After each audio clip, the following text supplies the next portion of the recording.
another part of meaning therapy is to working with the inner working, to work with the inner workings of human nature, to understand our basic human need.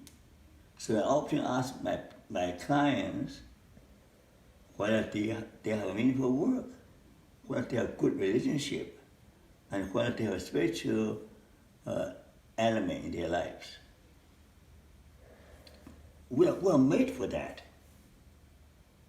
If we do not, if you don't have meaningful work, if you have some money, we're doing the work, that will ruin us.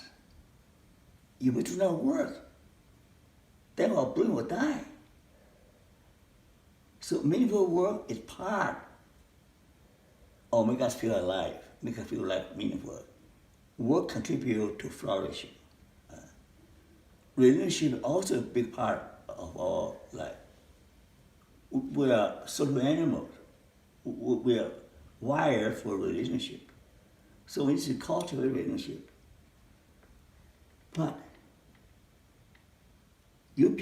everybody knows that you cannot have intimate relationship without accepting the pain involved.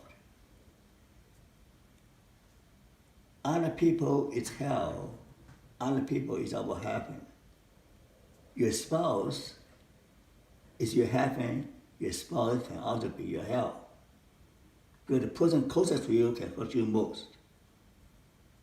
So in order to cultivate relationship, we have to prepare to suffer for being close, suffer for the intimacy, suffer for enduring the annoying part of the spouse, and for accepting the annoying part of the spouse.